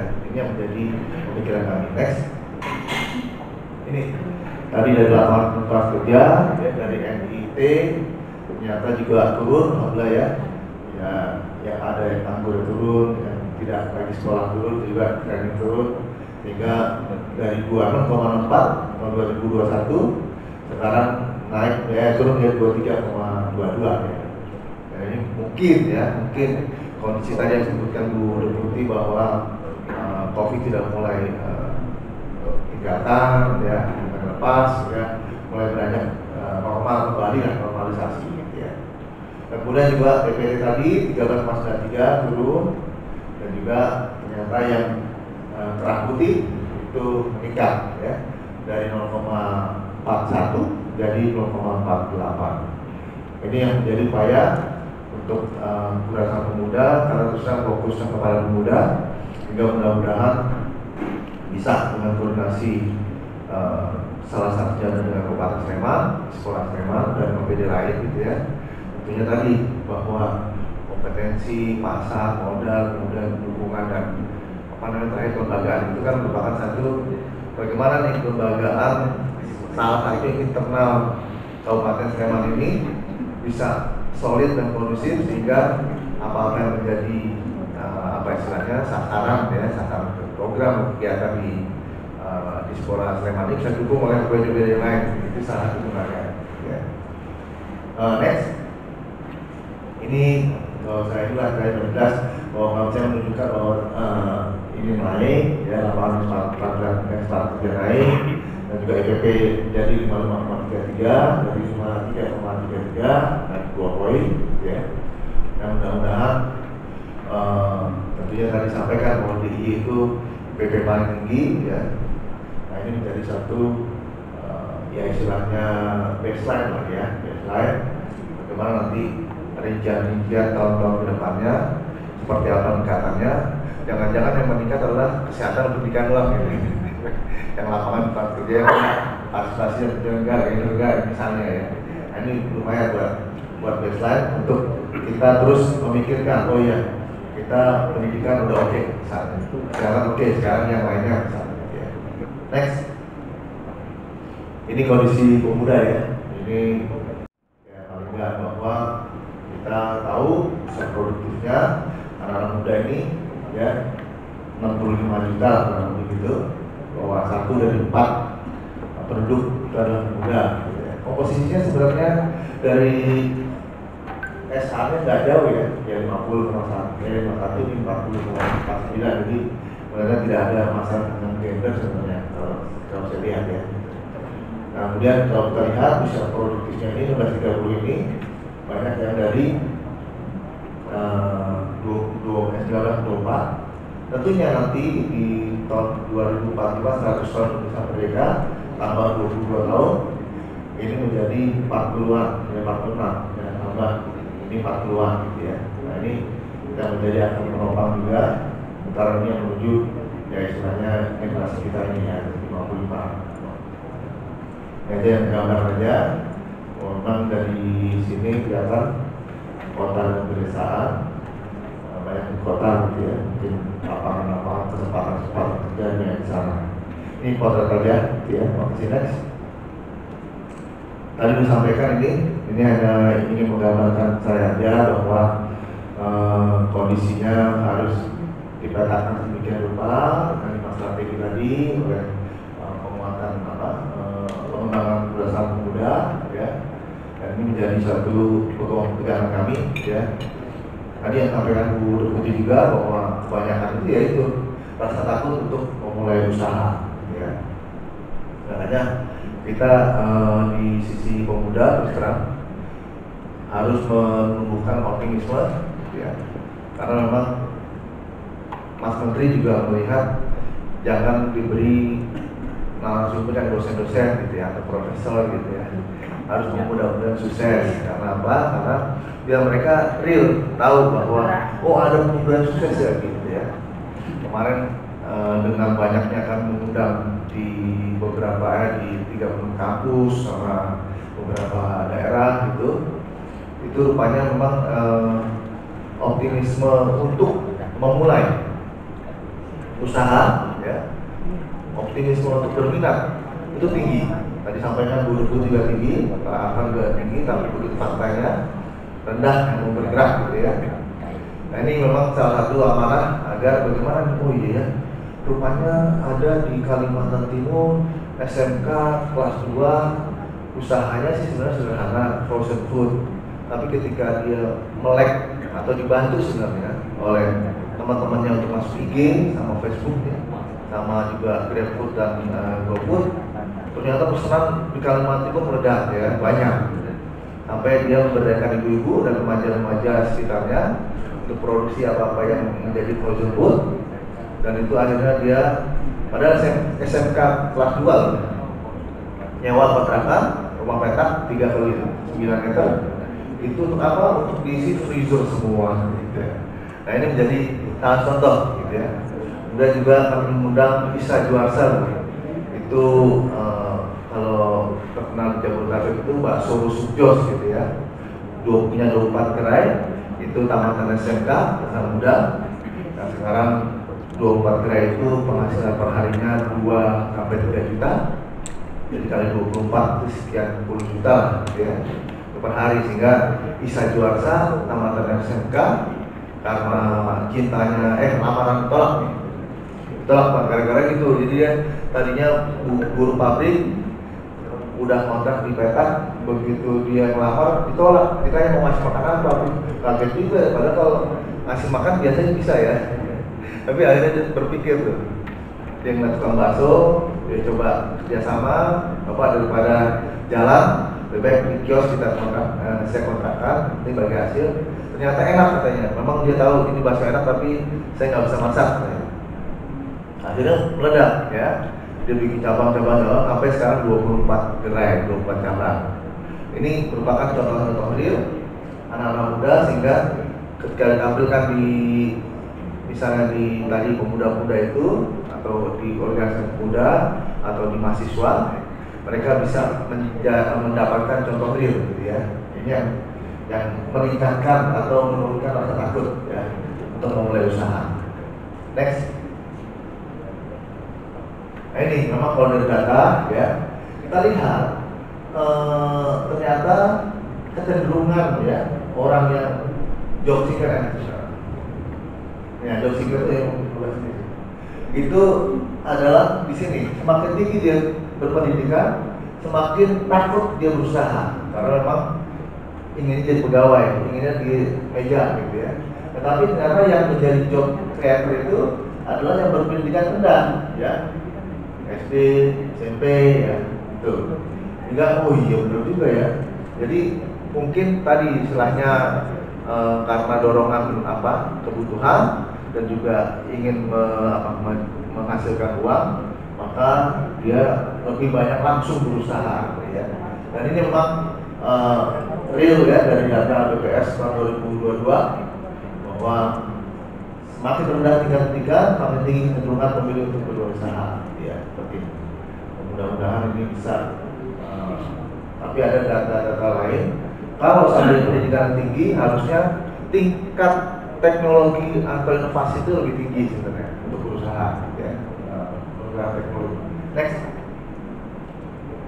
Ini gambar-gambar aja bagaimana di Indonesia itu kesempatannya itu untuk startup itu bagus ya, sampai 90% ke atas gitu ya. Next lagi. Dan ini juga dari tadi Global Entrepreneurship Monitor ya, bahwa di sini gampang untuk mulai usaha. Next. Ya, kalau kita lihat juga di sini ya, ini istilahnya skill and experience to start my own businesses ya. Ini memang mereka lebih pede ya, terusnya mereka punya ya mungkin punya pendidikan yang cukup gitu ya. Next. Kalau kita lihat juga di sini bahwa pengen high income lah istilahnya, itu Indonesia ternyata tinggi juga ya, 80% lah ya. Ternyata emang tadi ya motivasinya niatnya ya, niat dari niat tinggi. Next. Ini kalau kita lihat bahwa perempuan ya ini tidak terlalu berbeda lah ya daripada yang laki-laki, dan juga bahwa yang nggak ada terlalu banyak gap ya ini. Nah ini ya, atau banyak gap ya. Bahwa 1,2 atau dekat 1. Next. Nah ini bahwa kalau kita lihat ya secara keseluruhan menurut pandangan Global Entrepreneurship Monitor ini, bahwa Indonesia itu di top 10 ya. Istilahnya bagaimana ekosistemnya itu terbentuk dengan baik agar mereka bisa tumbuh gitu ya. Termasuk fasilitas-fasilitasnya ya. Fasilitas dari pendidikannya, kemudian fasilitas daripada pendampingannya dan lain-lain, bahkan juga ekosistemnya. Sehingga lingkungannya terjaga bahwa pertumbuhan itu bisa cepatlah di Indonesia kurang lebih gitu. Next. Nah ini next lagi. Next. Jadi Bapak Ibu semua, ini ringkasan dari kemarin Senin dan Selasa raker bersama Pak Deputi. Memang ini belum dimatangkan secara fix gitu ya, karena harus kita pikirkan dan kita memodifikasi RKKM-nya. Yang pertama adalah koordinasi sinkronisasi lintas instansi ini ya. Jadi kami harus bagaimana nih sosialisasi penguatan dan penerapan ekosistem kewirausahaan ya. Koordinasi program kegiatan dengan dispora gitu ya, seperti apa nih. Kemudian juga koordinasi sinkronisasi dan mulai program kegiatan dengan dispora juga untuk pilot project, ini yang prioritasnya gitu ya, seperti apa. Karena memang intinya kalau seandainya koordinasi ini menjadi yang diutamakan oleh semua kabupaten, provinsi, kabupaten, kota, maka semua bergerak gitu ya.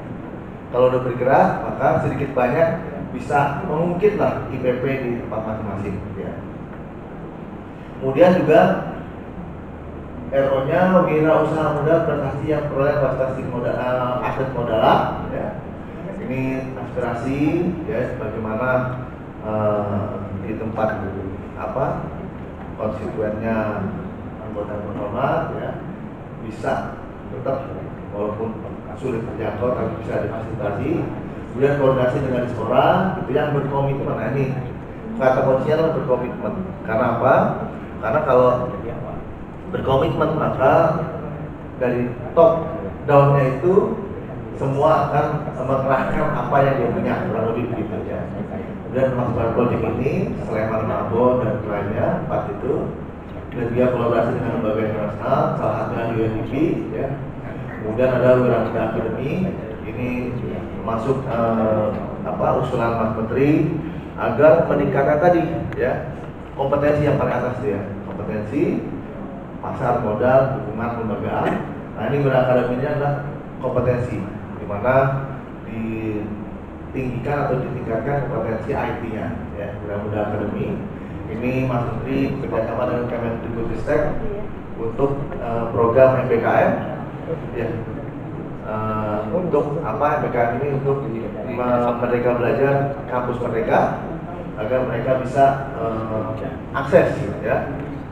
Alhamdulillah nih kalau nanti ada dari Sleman ya, bisa masuk sini bagus juga ya. Kemudian juga pemuda miskin ekstrim siap masih siap.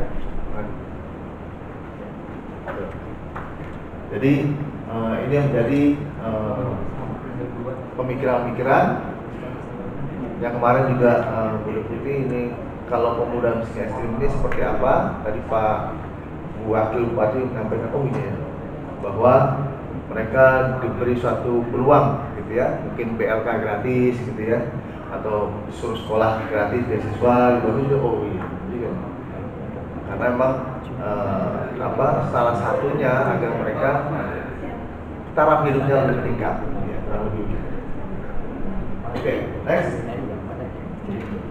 Apresiasi pada UMP berprestasi ini nanti ini adalah diarahkan kepada Deputi bahwa bagaimana kita bisa menggerakkan semua provinsi, kabupaten, kota untuk ya memperbanyak kegiatan-kegiatan yang berbau kewirausahaan gitu, sehingga secara berjenjang nanti mungkin akan diperbanyak kategori-kategorinya ya, mungkin kategori utusan atau kategori utusan ya, istilahnya dari kota, kabupaten, provinsi, dan nasional gitu ya. Dan juga samping ada kategori-kategori yang kemarin 5, teknopreneur, industri kreatif, religiopreneur, sosiopreneur, dan penggerak kewirausahaan pemuda ya. Dan juga ini WP prestasi secara berjenjang ya, yang tadi sudah bagaimana ini ya. Dan juga ada RO-RO yang lain yaitu fasilitasi dan pembinaan masyarakat, termasuk tadi kuliah kewirausahaan pemuda ya, pengembangan minat ya, dan pertumbuhan minat kita ubah menjadi cara pada rutin menjadi pengembangan minat kewirausahaan di kalangan pemuda. Ini yang harus dievaluasi adalah program agar dapat meningkatkan IPP secara nyata gitu ya. Kenapa? Karena terus terang bahwa tadi yang sampaikan Bu Deputi dan Pak Artan itu semua kementerian lembaga terkait, makanya coba dikoordinasikan dengan Kemendikbudristek juga dengan Kemenak gitu ya. Seperti apa nih mereka fasilitasinya, mengintervensinya. Nah kita yang kalau yang sudah banyak nggak usah, ini yang belum nah, dengan sumber daya kami harus punya data itu dulu. Iya, betul. Jadi nggak ini nggak tahu dia dapat terus gitu. Kita nggak tahu kan tadi. Jadi oh iya ya, hal dispora ini, oh ini belum ini udah. Tapi ini kita harus menganalisa itu dulu. Makanya kita mudah-mudahan dalam waktu dekat akan mendapatkan datanya dan juga nanti akan berkoordinasi dengan, maka kami suruh mengadakan rakor dispora ya, provinsi, kabupaten, kota.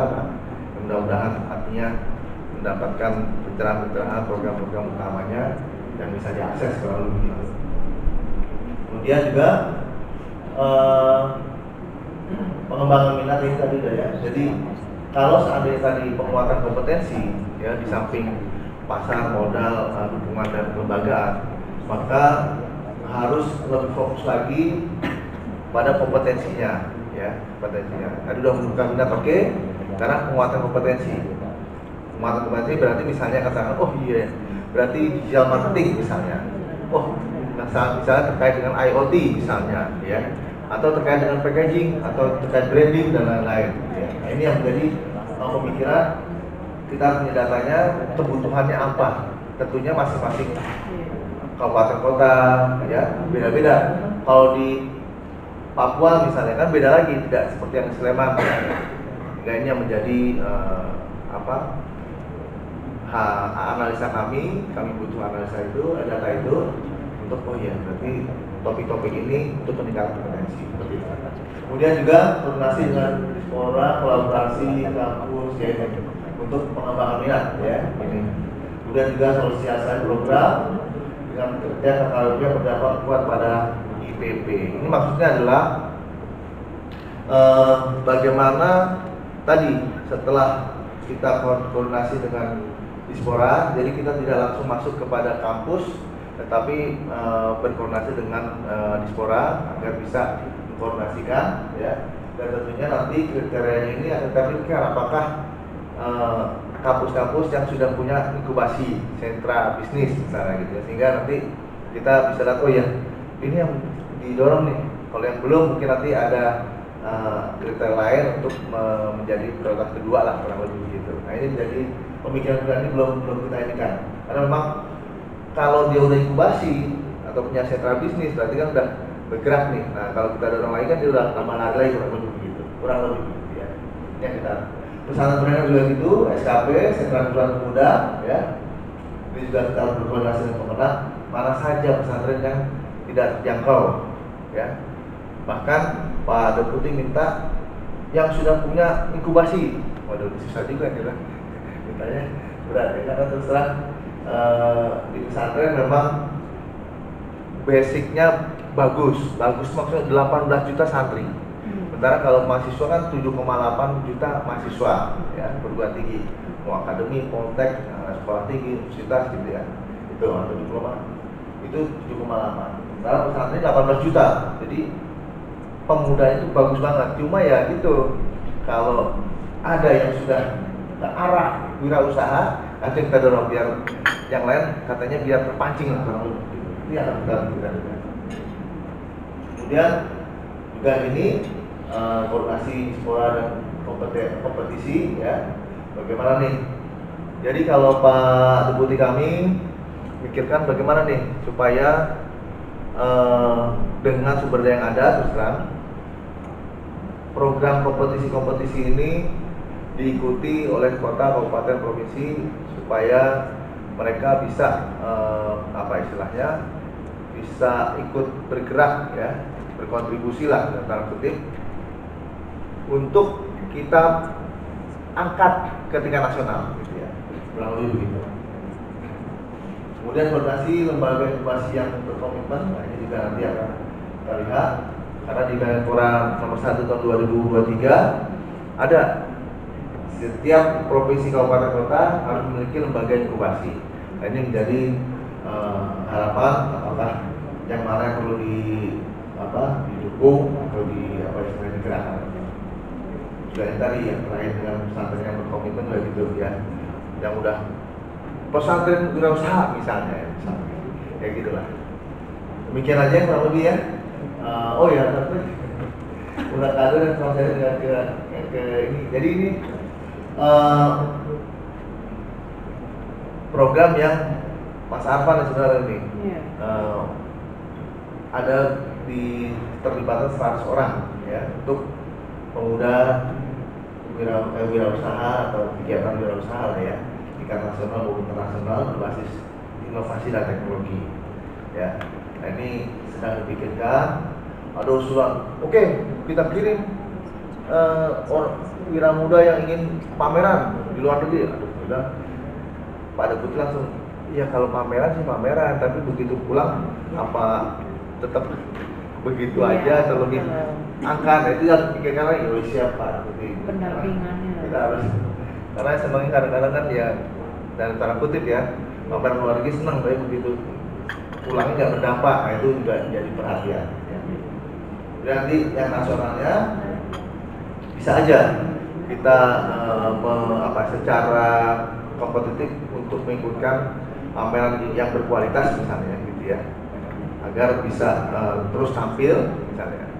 Dan juga atau kita adakan bootcamp, karena memang kegiatan kewirausahaan pemuda di internal ya, di nasional itu bisa aja bisa meningkatkan kapasitas mereka gitu, kurang lebih begitu ya. Kurang lebih gitu ya, udah. Demikian aja, makasih. Mudah-mudahan kita bisa berkomunikasi dan sinergi dengan khususnya Kabupaten Sleman. Demikian, assalamualaikum warahmatullahi wabarakatuh. Waalaikumsalam. Terima kasih Pak cukup panjang juga dan detail Pak ya. Yang terakhir sebelum break ada Bapak Randes Agung Anawata MD, Kepala Dinas Pemuda dan Olahraga Kabupaten Sleman. Bapak untuk melakukan Iya. tanya jawabnya bisa setelah istirahat ya. Tadi saya lihat banyak. Oh iya. Kementerian-kementerian kayaknya terkait. Jangan sampai. Iya Pak. Assalamualaikum warahmatullahi wabarakatuh. Siap. BPD dan mungkin saya saja yang salah satu terima kasih. Saya kali ini saya ingin pesan Pak, besok kalau bisa acara yang evaluasi itu agak di awal tahun, karena kalau di belakang itu pemerintah daerah itu kebetulan banyak laporan, sehingga mungkin SDM-nya sangat terbatas. Itu yang pertama. Lanjut, ya. Nah, ini Sleman kira-kira punya penduduk yang banyak itu ada di usia ini Pak, dan generasi Z, persennya sekitar dari angka 1,1 juta sekian. Lanjut. Nah, ini kira-kira 21,27, usia 15 sampai 29 karena jadi kira-kira 15 sampai 20 atasannya itu angkanya sekitar itu. Kabupaten Sleman 1,09 jauh 1,1. Lanjut.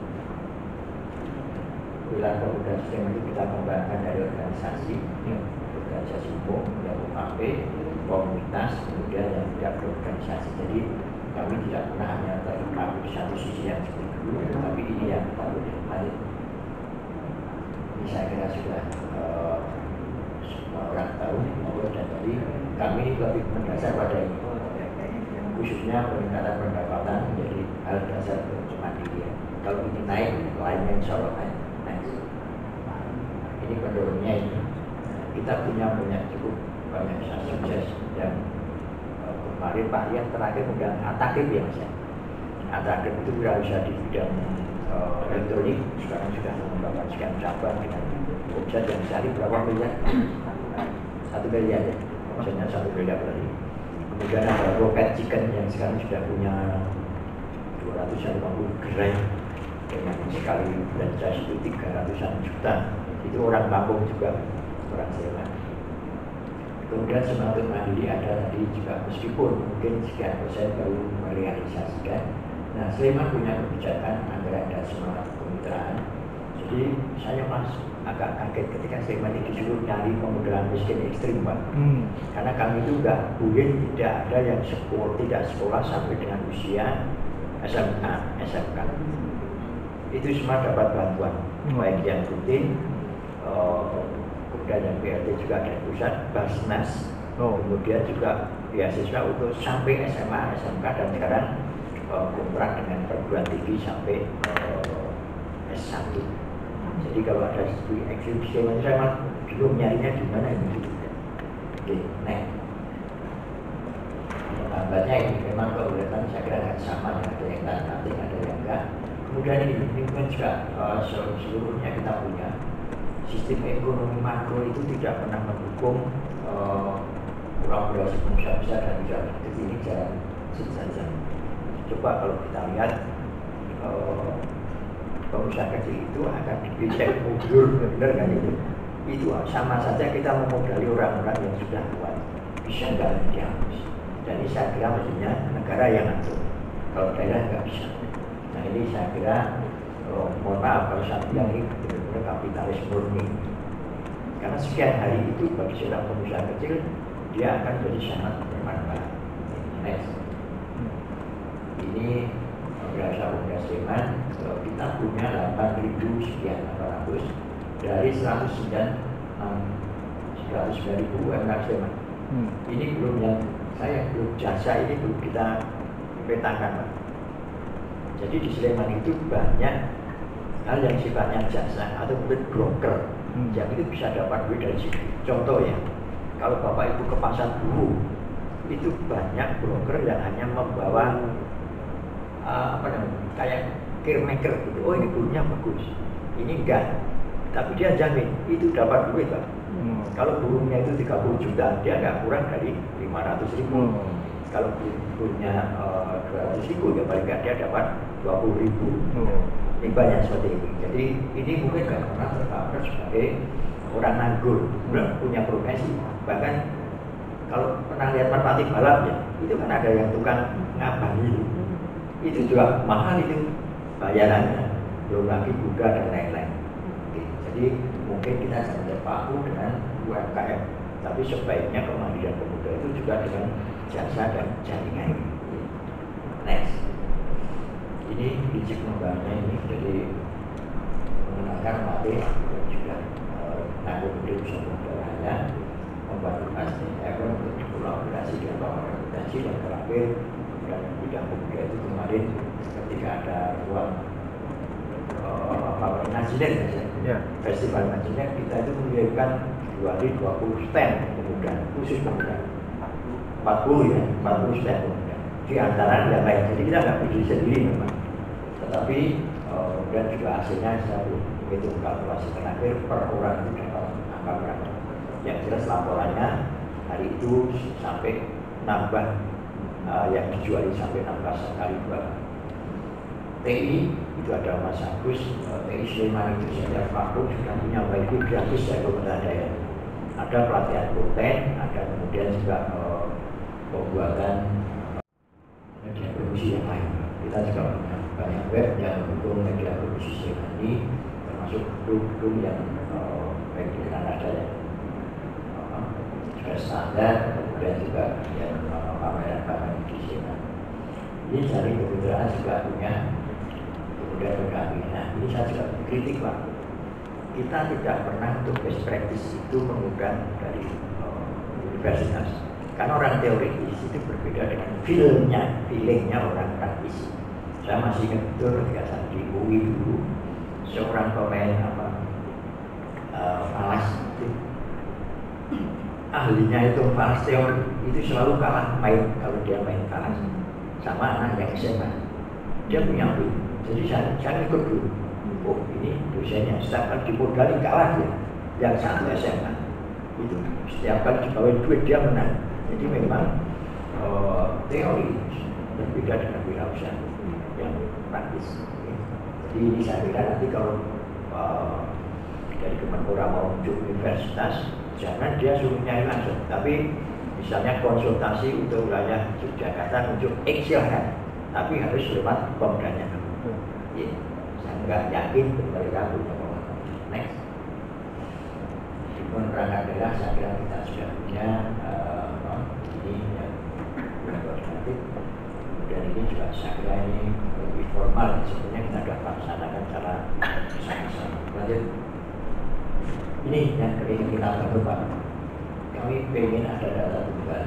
Semua PPD yang mau memasukkan pelatihan, pendampingan, dan kemudian akses yang lain itu bisa satu data. Kalau ini satu data ini se-Indonesia, saya kira kan lebih baik.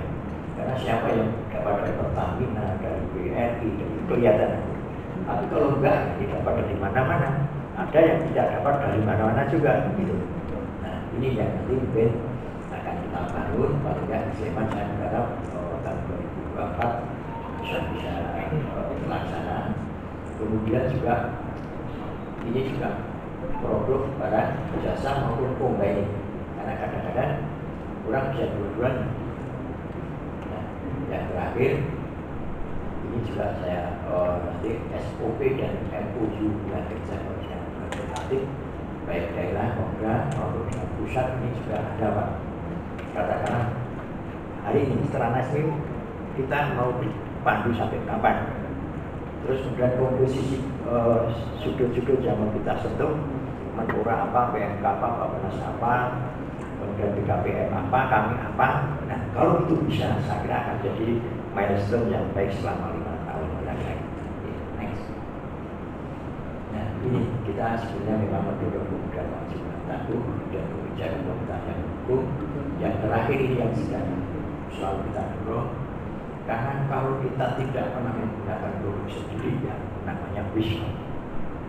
Jadi kita punya program bareng atau apa namanya beli borong atau apapun namanya, ini setiap kali kita dorong supaya paling tidak ini sudah mulai kalau anggap sotawa tetapi bukan sotawa yang kemudian hanya belas kasihan, tapi memotivasi karena membeli dengan hasil menggunakan baik itu barang maupun jasa. Next.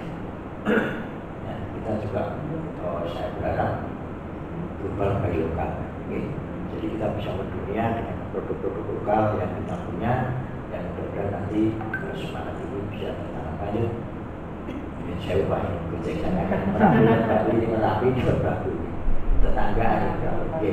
Mentang-mentang hotelnya Merapi Merbabu ya Pak? Iya, betul. Kasih gambarnya gitu. Saya kira itu aja. Terima kasih. Ada kurang lebihnya, mungkin ada yang mau nambah, Pak, yang ada baru. Cukup. Oke, Pak Tudun, Assalamualaikum warahmatullahi wabarakatuh. Waalaikumsalam.